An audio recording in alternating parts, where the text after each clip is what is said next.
Hola, Dios te bendiga. Continuamos en este tiempo hablando sobre compromiso. En este caso, sobre el Dios de compromiso, el Dios de pacto. En la Biblia podemos encontrar varios compromisos hechos por Dios y en este día quiero mencionar y desarrollar alguno de ellos. El primer pacto fue con Noé. Su promesa fue que no repetiría el diluvio. Este pacto no requirió ninguna respuesta de las personas, de la humanidad, y el arco iris es la señal de que ese pacto fue cumplido por Dios. Por otro lado, quiero mencionar el compromiso que Dios hizo con Abraham en darle la tierra de Canaán a sus descendientes, y este compromiso también fue cumplido por Dios. También Dios se comprometió con el pueblo de Israel en liberarlos de Egipto, y el pueblo se comprometió en no hacer pacto con otros dioses. Creemos en un Dios de compromiso, creemos en un Dios de pacto, creemos en un Dios que cumple sus promesas. Creemos también que Dios se comprometió en un nuevo pacto con toda la humanidad. Ese nuevo pacto consistía en enviar a Jesucristo como mediador entre Dios y los hombres para reconciliarnos con Él. Por el sacrificio de Cristo, tenemos perdón de pecado, paz con Dios, recibimos el Espíritu Santo, somos hechos hijos de Dios y podríamos seguir enumerando los beneficios de este nuevo pacto. Pero, ¿qué es un pacto? Un pacto es un acuerdo, un trato entre dos o más partes que se comprometen a cumplir lo estipulado.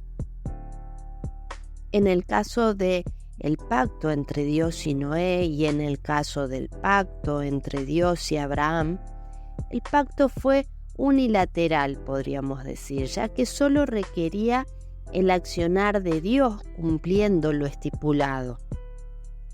En cambio, en el pacto realizado entre el pueblo de Israel y Dios, el acuerdo fue bilateral, ya que las dos partes debían cumplir lo estipulado.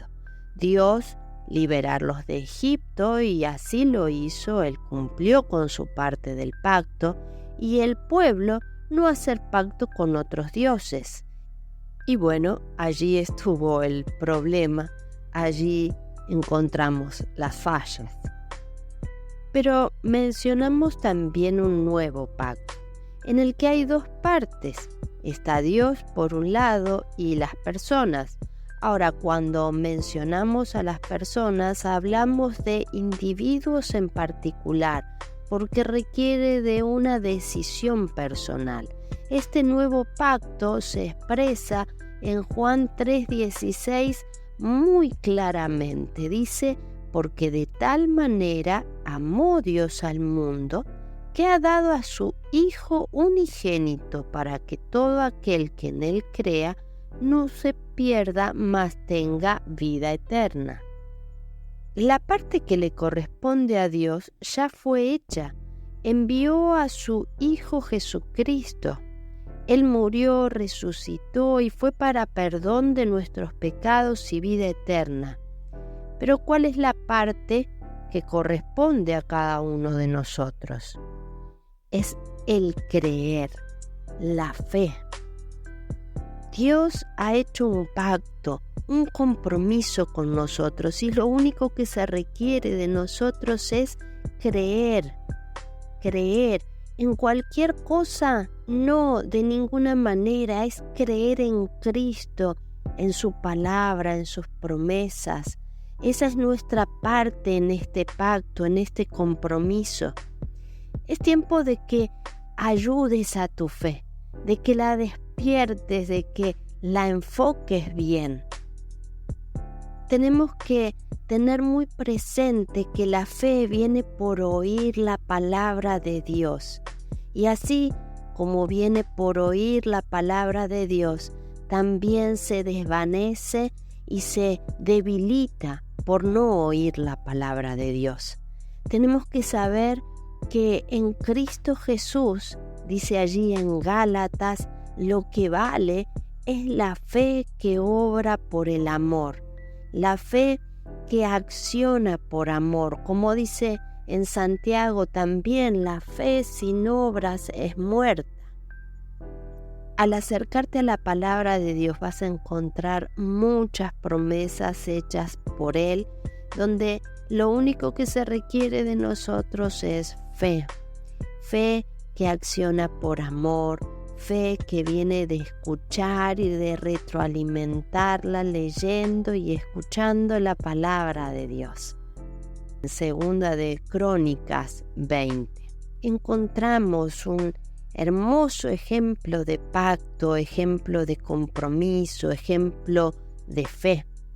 En este tiempo, Josafat era rey. Le llegó la noticia de que gran multitud desde Siria se levantaba en guerra contra su pueblo, y Josafat consultó a Dios. Mandó ayunar, se congregaron todos los de Judá para clamar a Dios, para pedir ayuda a Dios. Josafat, frente a todo el pueblo, reconoció a Dios y recordó la obra milagrosa de Dios. Reconoce que no puede vencer por sus propias fuerzas y busca de Dios. Dios le dio una estrategia. Le dijo simplemente: párense, estén quietos y van a ver la salvación de Jehová. Y ahora toca a Josafat cumplir con su parte del pacto, que era ejercer esta fe, creer en la palabra dada por Dios. Y resultó ser que todos los que venían contra Josafat y su pueblo cayeron en sus propias emboscadas y se mataron unos a otros. Vemos a Dios cumpliendo su parte del pacto, trayendo protección, salvación en forma sobrenatural. Dios les había dicho a este pueblo: creed en Jehová vuestro Dios y estaréis seguros. Dios cumplió su parte del pacto. El pueblo tuvo fe, creyó a Jehová, también cumplió su parte del pacto y estuvieron seguros. Te invito a leer todos los detalles, si querés, de esta historia en Segunda de Crónicas 20. Es importante, iglesia, que tu fe no falte, que la alimentes, que acciones tu fe, que la enfoques en la palabra de Dios.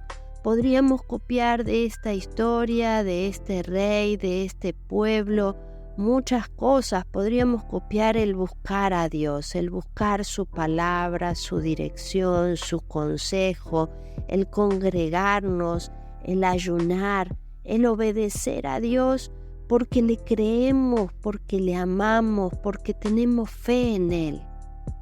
Dios es Dios de pactos. Como lo hemos visto, Él cumple sus promesas.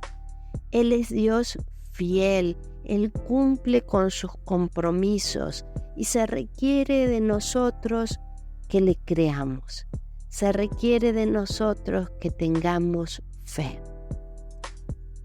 Iglesia, te animo a creer en este Dios de pactos que cumple su palabra, que cumple su promesa. Te animo a alimentar tu fe y te bendigo en el nombre de Jesús. Amén.